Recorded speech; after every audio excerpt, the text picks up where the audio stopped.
नियमों का पालन करते हुए अपनी पार्टी के उम्मीदवारों के समर्थन में मुझे सुनने के लिए यहाँ इकट्ठा हुए हैं, तो उसके लिए मैं आप सभी लोगों का हार्दिक दिल से शुक्रिया अदा करती हूँ। और अब मैं सबसे पहले अपनी पार्टी के संबंध में ये कहना चाहूंगी कि हमारी पार्टी ये चुनाव आपके हिमाचल प्रदेश की लगभग सभी विधानसभा की सीटों पर अकेले अपने बलबूते पर ही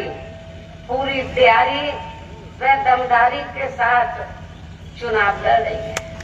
अर्थात हमारी पार्टी आगे बताना। इस चुनाव में यहाँ किसी भी पार्टी के साथ किसी भी प्रकार का कोई चुनावी समझौता आदि नहीं किया है। इतना ही नहीं, बल्कि हमने बीएसपी से जुड़ने की तादाद को ध्यान में रखकर फिर उसी अनुपात में ही यहाँ सर्व समाज के लोगों को टिकट भी दी है। लेकिन अब मैं इस चुनाव में आप लोगों का ध्यान अपनी पार्टी बीएसपी को कामयाब बनाने के लिए कुछ जरूरी बातों की तरफ चलाना चाहती हूँ। और इस संबंध में मैं आप लोगों को ये कहना चाहूंगी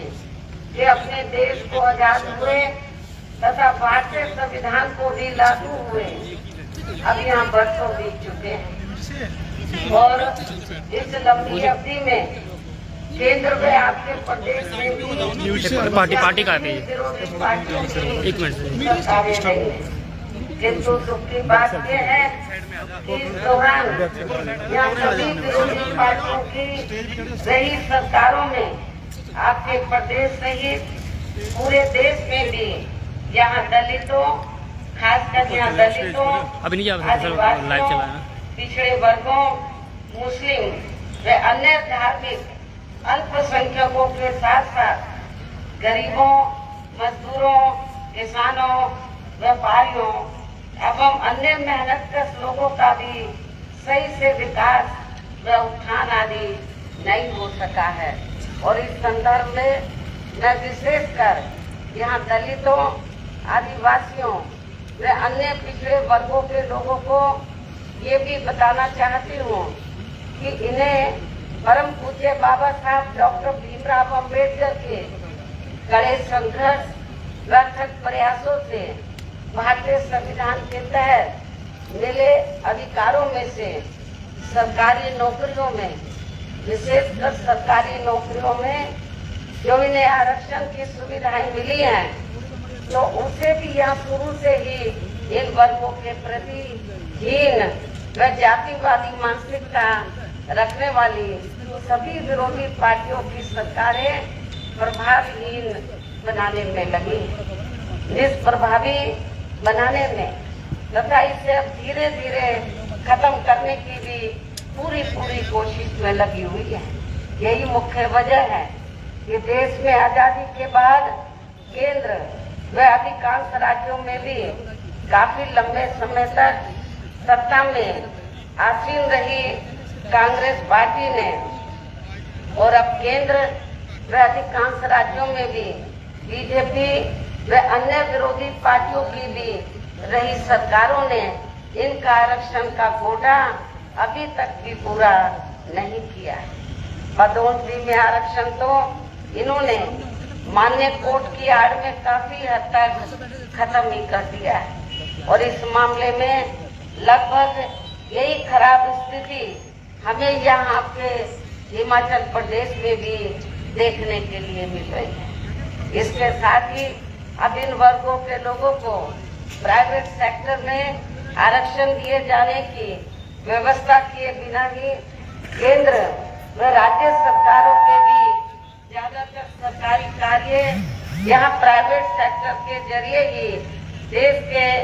बड़े बड़े पूंजीपतियों व धनराशियों आदि को ही दिए जा रहे हैं, जिसके कारण अब पूरे देश में इन वर्गों के लोगों को आरक्षण का बहुत कम ही लाभ मिल पा रहा है।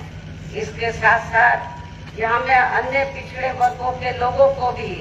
ये बताना चाहती हूँ कि इन्हें मंडल कमीशन की रिपोर्ट के तहत आरक्षण की ये सुविधा केंद्र में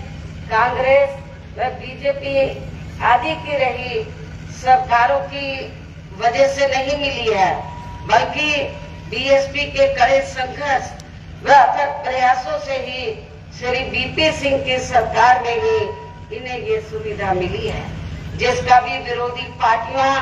इन्हें पूरा लाभ नहीं दे पा रही हैं। इतना ही नहीं, बल्कि श्री बीपी सिंह की सरकार में ही इन वर्गों के मसीहा परम पूज्य बाबा साहब डॉक्टर भीमराव अम्बेडकर को भी भारत रत्न की उपाधि से सम्मानित किया गया था, जिसके लिए वो हर प्रकार से पात्र भी थे। यहाँ मैं ये भी कहना चाहूंगी कि इन वर्गों के लोगों को जुर्म जाति से निजात दिलाने के लिए जो भी नियम व कानून आदि बने हैं, तो उन पर भी अब केंद्र व राज्यों की सरकारें सही से अमल नहीं कर पा रही हैं, जिससे अब यहाँ विशेषकर दलितों व आदिवासियों के ऊपर शोषण करने वालों का मनोबल और भी ज्यादा बढ़ा है। और ये सब हमें यहाँ आपके हिमाचल प्रदेश में भी काफी कुछ देखने के लिए मिल रहा है। इसी प्रकार हमें पूरे देश में मुस्लिम व अन्य धार्मिक अल्पसंख्यक समाज के लोगों की भी हालत कोई खास अच्छी नजर नहीं आती है, जिसका काफी कुछ खुलासा केंद्र सरकार की सच्चर कमेटी की रिपोर्ट में भी किया गया है। इसके साथ साथ इन वर्गों के साथ साथ अपर कास्ट समाज में से खासकर गरीब लोगों की भी हालत अभी भी पूरे देश में काफी ज्यादा खराब व दयनीय ही बनी हुई है। इनके अलावा आपके प्रदेश सहित पूरे देश में सर्व समाज में से विशेषकर यहाँ गरीब, मजदूर, किसान, कर्मचारी, व्यापारी एवं अन्य मेहनतकश लोग भी अपनी विभिन्न समस्याओं को लेकर अभी भी हमें काफी ज्यादा दुखी ही नजर आते हैं। और इनमें से किसान वर्ग तो केंद्र की वर्तमान भाजपा सरकार द्वारा बनाई गई गलत नीतियों के कारण काफी ज्यादा परेशान व आंदोलित भी रहा है और अभी भी है। किंतु इन सबकी मुख्य वजह हमारी पार्टी केंद्र में आपके हिमाचल प्रदेश में भी यहाँ अब तक रही सभी सरकारों की जातिवादी, पूंजीवादी एवं संकीर्ण मानसिकता के तहत बनाई गई उनकी गलत नीतियों एवं गलत कार्य प्रणाली को ही काफी हद तक जिम्मेवार मानकर चलती है। और इस मामले में खासकर इनकी गलत आर्थिक नीतियों की वजह से ही आए दिन यहाँ पूरे देश में गरीबी, बेरोजगारी एवं महंगाई आदि भी काफी ज्यादा बढ़ रही है, जबकि इस मामले में शुरू से ही हमारी पार्टी केंद्र व राज्यों की सरकारों से भी हर स्तर पर ऐसी नीति अपनाने की लगातार ये मांग करती आ रही है कि देश में पूंजीपतियों व धंधा सेठों आदि का विकास होने की बजाय यहाँ गरीब व आम लोगों का ही विकास होना चाहिए। तभी फिर वास्तव में यहाँ की जनता अपनी गरीबी, बेरोजगारी, महंगाई व अन्य सभी समस्याओं से भी काफी हद तक मुक्ति पा सकती है। इसके साथ साथ पिछले कुछ वर्षों से अपने देश में भ्रष्टाचार की हर स्तर पर काफी ज्यादा बढ़ा है, जिससे आपका खुद का अपना प्रदेश भी अछूता नहीं रहा है। किंतु इन सब का मुख्य कारण हमारी पार्टी आजादी के बाद से लेकर अभी तक केंद्र व देश के अधिकांश राज्यों में तथा आपके खुद के अपने हिमाचल प्रदेश में भी ज्यादातर सत्ता जहां गलत पार्टियों में से खासकर कांग्रेस, बीजेपी व इनकी सहयोगी पार्टियों के हाथों में ही आने को मानकर चलती है। और इन सभी विरोधी पार्टियों को हमारी पार्टी इसलिए जिम्मेवार मानकर चलती है क्योंकि आजादी के बाद से लेकर अभी तक भी लगभग ये सभी विरोधी पार्टियां केंद्र व देश के अधिकांश राज्यों में भी ज्यादातर यहाँ बड़े बड़े पूंजीपतियों व धरना सेठों की ही आर्थिक मदद से सत्ता में आती रही हैं और सत्ता में आ जाने के बाद फिर ये पार्टियां अधिकतर मामलों में अपनी आर्थिक व अन्य सभी नीतियां यहाँ आम जनता की समस्याओं को दूर करने के हिसाब से तैयार नहीं करती हैं, बल्कि देश के उन बड़े बड़े पूंजीपतियों व धरना सेठों को ही फायदा पहुंचाने के हिसाब से अपनी अधिकांश नीतियां तैयार करती हैं, जिनके धन व बल से चुनाव लड़कर ज्यादातर ये पार्टियां केंद्र में आपके राज्य सहित देश के अन्य राज्यों में भी अभी तक यह सत्ता में आती रही, जिसके कारण ही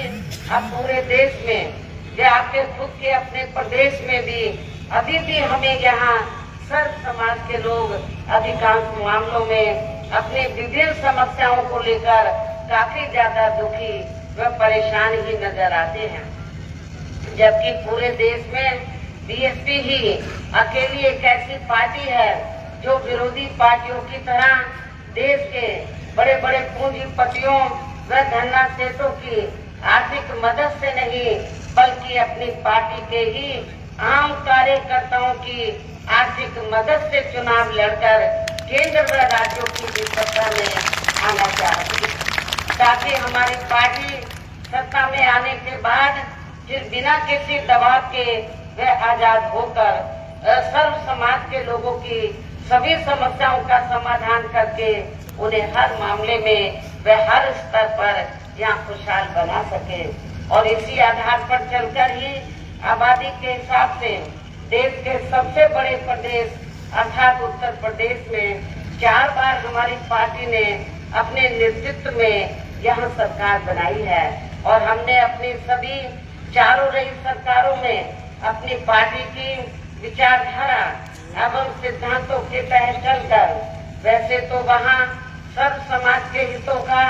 पूरा ध्यान रखा है, लेकिन सभी मामलों में प्राथमिकता पहले हमने वहाँ सब समाज में से विशेषकर उन दलितों, आदिवासियों, पिछड़े वर्गों, मुस्लिम व अन्य धार्मिक अल्पसंख्यक समाज को तथा अपर कास्ट समाज में से गरीब एवं असहाय लोगों को ही दी है, जिनकी यहाँ हर मामले में व हर स्तर पर